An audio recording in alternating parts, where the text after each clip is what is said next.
While after most elections, the faction winning the most seats would happily take all the power for itself, France's situation following the 1871 election made that difficult. After Jules Dufaure assumed the premiership on the 19th of February, the first order of business was passing the Treaty of Versailles that would put an end to the Franco-Prussian War. With the pro-peace coalition's huge 261-seat majority, the treaty had little trouble passing. In the end, it was approved by the Assembly on the 1st of March with 546 votes in favor, with only 107 against. Dufaure himself quickly fell back into the background, however, as 2 weeks before the Versailles Treaty was approved, a man named Adolphe Thiers was appointed to be the head of the executive power of the Republic. He was given this title instead of president as to appease the monarchists that held a majority in the parliament in their own right. However, he would eventually take the title of president in August. Born in 1797 in Marseille on France's Mediterranean coast, Thiers studied law early on in his life, but started his career off as a journalist and historian in the 1820s. His biggest contribution from this period was writing the very first history of the French Revolution, his 10-volume long The History of the French Revolution, first released in 1824. In January of 1830, Thiers founded The National, a newspaper founded to oppose the policies of King Charles X. It was around this time that Thiers began eyeing up politics. After King Charles dissolved the parliament in 1830, Thiers was elected as a doctrinaire for the department of Bouches-du-Rhône.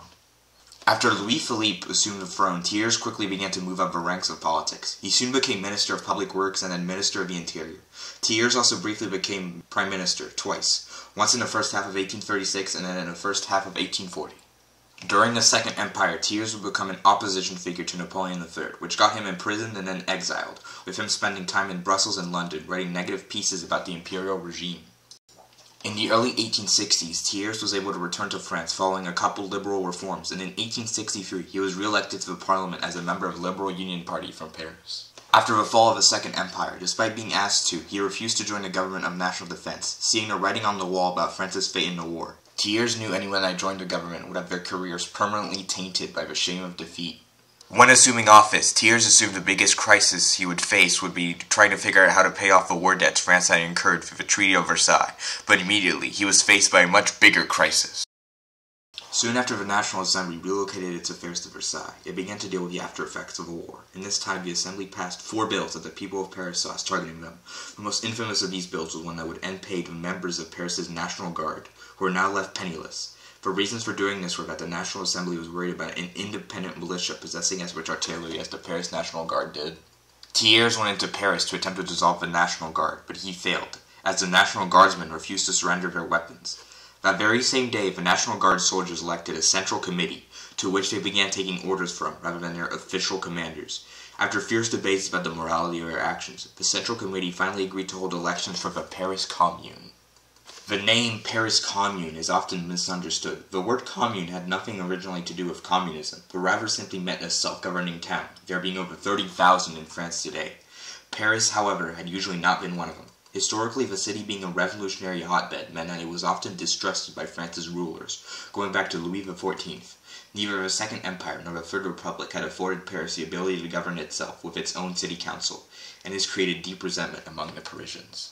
The Commune elections took place on the 26th of March, and it returned a mandate for revolutionary Republicans, with 9 of the 85 councillors outright calling themselves Jacobins. The Commune lasted 54 days, during 10 of which it provided the only authority in Paris. Its revolutionary mission was soon undermined when the councillors began to debate what socialist policies they should implement to stand up to the Republic, rather than building up an army that could guarantee the Commune's survival. Eventually, on the 21st of May, French troops entered Paris in what followed was a brutal week of fighting, known by the Parisians as the Week of Blood. There was fierce fighting on both sides, but eventually, on the 20th of May, largely due to their much smaller army, the Commune fell and national control was reasserted over the city. With that crisis averted, the French government could now turn its attention to paying off the war debts. Through taking out 2 huge loans from a banking syndicate, Alphonse de Rothschild, the war debt was successfully paid off by September 1873, and the German troops withdrew 6 months ahead of schedule. But now there remained the question of how to pay off those massive loans. The Republican Union and the Legitimists together proposed introducing an income tax to raise the necessary revenue, but Thiers shot it down, seeing it as an unnecessary burden on business. Instead, the Thiers administration increased indirect taxes, through which most revenue was obtained in those days, and it worked. Now that the war was over and the debts were paid off, Thiers was now made to face an assembly which was divided on almost every issue. Facing hostility from a monarchist majority, Thiers opted to resign. After leaving office, Thiers retreated to the backbenches of Parliament, which is where he would stay until his death in late 1877. Following Thiers' resignation, the monarchist majority in the Assembly appointed arch-conservative Patrice de Macmahon as president. Macmahon was a devout legitimist who had served as a senator during the Second Empire, as well as the Governor-General of French Algeria.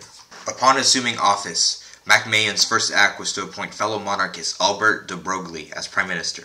This effectively ended the Grand Peace Coalition, as the Republicans refused to support Broglie due to his staunch conservative monarchist views. Immediately, Broglie's government began asserting its authority. His main policy goal was to protect what he referred to as the moral order of France. Immediately, Broglie replaced hundreds of local officials that had been appointed by the Republicans with monarchists. Broglie's government also repressed many civil liberties. When the Association for Women's Rights attempted to stage a banquet, Broglie's interior minister had the meeting prohibited. Later on, one of the monarchist prefects dissolved the local branch of the Education League, arguing that it was spreading ideas counter to France's Catholic identity. Such events of Broglie's government cracking down on social organizations pushing for change were common, and quickly caused the government's popularity to decline. This was seen in 1874's by-elections, which returned only one monarchist compared to 16 Republicans. Broglie would not be forced to face the next election, however, as he resigned in May of 1874, following the Assembly voting down a law that would reform the electoral system. In his place, Macmahon appointed Ernest Courteau de Sissy, the former Minister of War, to be the new Prime Minister. Sissy mostly continued the repressive policies of his predecessor. His rule only lasted 9 months, however, due to him never entering into a coalition agreement with the Legitimists, with his Orleanists attempting to govern on their own. Sissy was replaced by Louis Buffet, who reformed the monarchist coalition. In 1875, Buffett's government passed a series of laws, which are together known as the Constitution of 1875, due to how much impact they had on setting up the political system of the Third Republic. In these laws, France was divided into 90 departments, similar to a county in the U.S., each of which would be overseen by a nationally appointed prefect and an elected general council, although the latter had little power until the late 19th century. The French Parliament, still known as the National Assembly, would be divided into two chambers, the House of Deputies and the Senate. The lower house, the House of Deputies, was to be popularly elected in individual districts in a two-round system, in which after a first round, if no candidate managed to reach 50% of a vote, it would go off to a runoff between all candidates who received more than 12.5%, with the winner of the most votes in that runoff becoming elected. This is the House that I will be focusing on in this series, as it determined what government could be formed. On the other hand, the upper house, called the Senate, would be made up of 300 members, 225 of which would be chosen by an electoral college, which would be made up of regional and general councillors, as well as one delegate from each commune. Each of these senators would serve 9-year terms, with the third being up for election every 3 years. 75 senators would also be appointed straight from the House of Deputies, and could not be removed unless they committed a crime or died. The fact that each elected senator represented a specific department, and that each department had a minimum of senators it could have, helped the monarchists, as the system overrepresented their rural base. These constitutional laws also set up the powers of the president.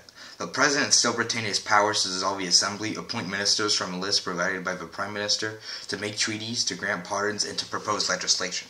However, these laws removed the president's power to chair meetings of the cabinet and to vote in cabinet votes, which, along with the president being unable to veto laws passed by the parliament, meant that from this point forward the prime minister was mostly supreme.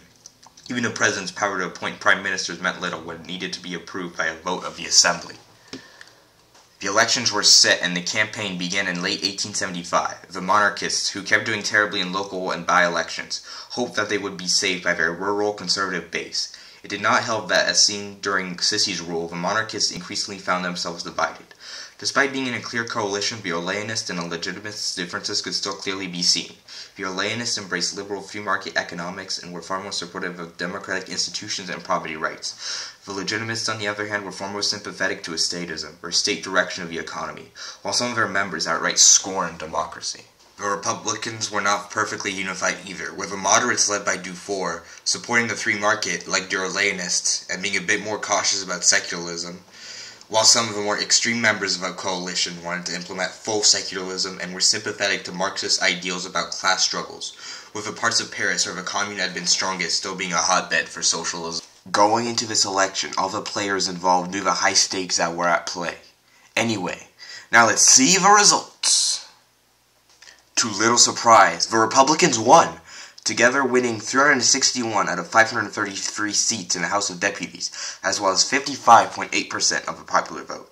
The Republicans did best in the cities. However, they still managed to win a majority of the seats in rural areas, which devastated the monarchists. Speaking of the devil, in second place were the monarchists, plummeting to only 78 seats, as their popular vote dropped to just 26%. They had hoped to hold on to their rural base, but were unable to, as rural seats all around the country fell to the Republicans.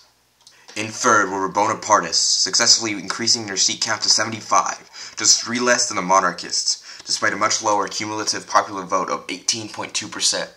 In the concurrent Senate elections, things went less well for the Republicans, with them winning 149 out of 300 seats to the monarchists' 151, being just 2 senators shy of a majority. Following the election, Jules Dufaure became Prime Minister once again, to Macmillan's dismay. He would now be left with a mission of undoing monarchist policies and entrenching republicanism in French politics. Will Dufaure be able to overcome the monarchist-controlled Senate and be able to implement his Republican agenda? Tune in next time for the election of 1877.